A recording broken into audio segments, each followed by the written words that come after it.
What's up, geeks and gamers? It's Odin coming back with another video, and today we got the box office breakdown from this past weekend, which sees the bad guys leading things out all before, of course, the major weekend release expected for next week's Doctor Strange 2 in the Multiverse of Madness, whatever madness title that they have going on. Let's go ahead and dive into the numbers as they currently stand for the weekend. The bad guys came in at number one with $16.1 million, a 33% hold from its previous week, a very strong hold at that. Sonic the Hedgehog 2 came in at number two with $11.3 million, continuing to make money. It only lost around 8 theaters in its fourth week of release, so clearly Paramount is seeing a lot of return on investment for this film. $11.3 million puts that film to $160.9 million just in the domestic marketplace. So very strong numbers there from Sonic the Hedgehog 2. Fantastic Beasts 3, The Secrets of Dumbledore saw another 41% drop. And even though that hold is definitely not as bad as things could be in its third week of release, it is just not doing much of anything domestically, dropping it now out of 283 theaters, only making up to this point $79.5 million, means that the chance of this film hitting $100 million domestically, though possible, probably is not very likely. The Northman, $6.3 million in its second week of release, a 49% hold, so not the worst of drops in the world for this movie. However, not the best of box offices for this film, which cost anywhere between $60 and $80 million. Some have even reported upwards of $90 million, and so let's just say this film costs a lot of money, and this film needs to make a lot of money in order to make its money back. And though some people might say, yeah, but how much money a movie makes does not really matter in the grand scheme of things.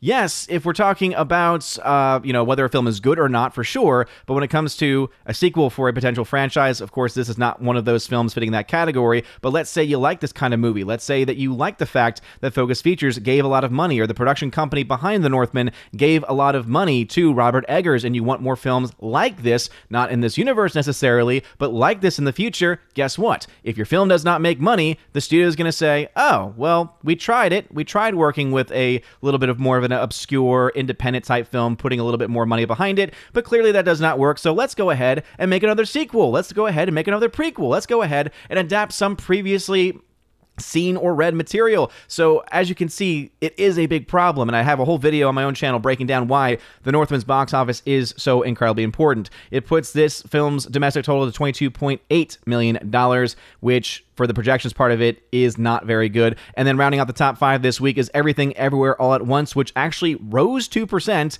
in its 6th week of release, adding just 80 theaters.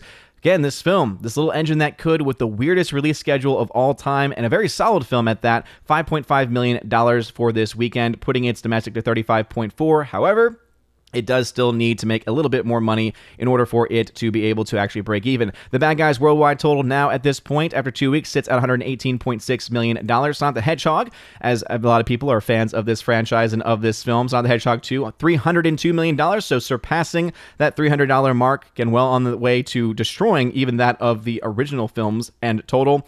Fantastic Beasts continues to make lots of money internationally, but nothing here domestically, and that is, I think, going to be the Achilles heel, especially next weekend when Doctor Strange just takes over all of the markets. That is, of course, all the markets that it is still allowed to play in, as many markets are now banning it because of identity politics being shoved into the film.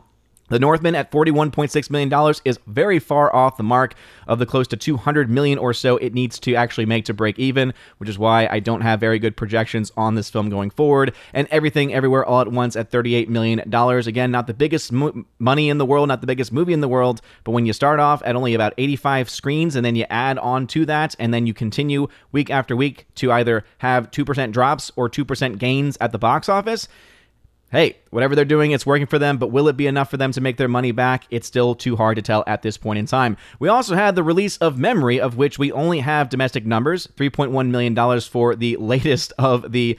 Oh, I don't understand exactly why Liam Neeson continues to make these films, because they don't typically make any money, or they go straight to DVD or straight to Netflix, and the number of, the question about how much money that film's actually going to make is just, again, up in the air at that point, because all we have are the numbers that they give us to trust. So who knows exactly if it's trustworthy or not. But anyway, $3.1 million domestically for the opening of that film, which we do not have a budget yet for. As far as the actual projections that we can make, there's 3 films that we can now make some projections on. And so The Northman, with its second weekend of $41 million, I project that it's going to make somewhere between $59 and $83 million by the end of its run. For The Unbearable Weight of Massive Talent, the Nicolas Cage film, which I also got to see, and it's pretty funny. It's not the funniest film in the world. However, it is entertaining, and I had fun with it. And even though Pedro Pascal is a despicable human being, you know what? He's downright charming in the film, and I'm going to have to be perfectly honest about that. But with its second weekend numbers, it's projected to make somewhere between $21 and $29 million by the end of its run. And The Bad Guys, which of course is at number 1 once again this weekend, though that will change after next weekend, is projected to make somewhere between $169 and $237 million by the end of its run internationally. Looking at those numbers compared to their budgets, as far as the max loss and gain, The Northman, as I mentioned, because of its high budget, is going to lose somewhere between $84.3 and $70 million. There really is not a situation where this film makes its money back, not even getting to the close parts like you would see with a film like, for instance, down here of Ambulance, where it had the potential to get to a point where maybe on Blu-ray 4K release, it could make some of its money back.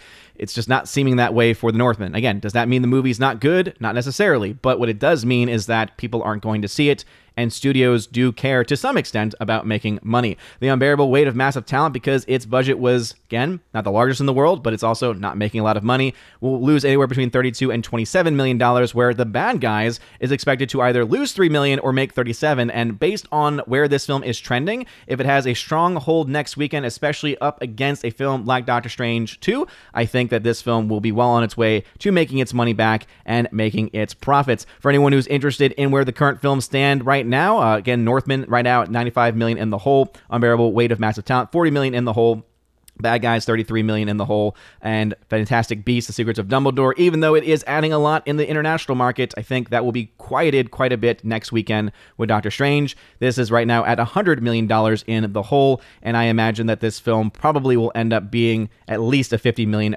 loss by the end of its run. But those are the main films, and also, of course, Everything Everywhere All at Once, as I mentioned previously, $14.6 million right now in the red. So even though it's still doing quite well, week on to week on, 6 weeks out from its release, still not quite yet enough, but this is a number that's close enough, that's low enough to where a Blu-ray 4K, putting it on a site like HBO Max or something, could potentially make this money back, or make money back for this studio. But what are y'all's thoughts about this? Let us know in the comment section down below. If you like this video, smash that like button, light up that fire button if you're watching us over on Odyssey. Y'all all amazing and beautiful people. Go check out a fuller box office breakdown over on OMB Reviews, and check out my website, ombreviews.com, to keep up with the live charting yourself and do some yourself. Anyway, you guys are great. Have a wonderful rest of your day, and as always, God bless.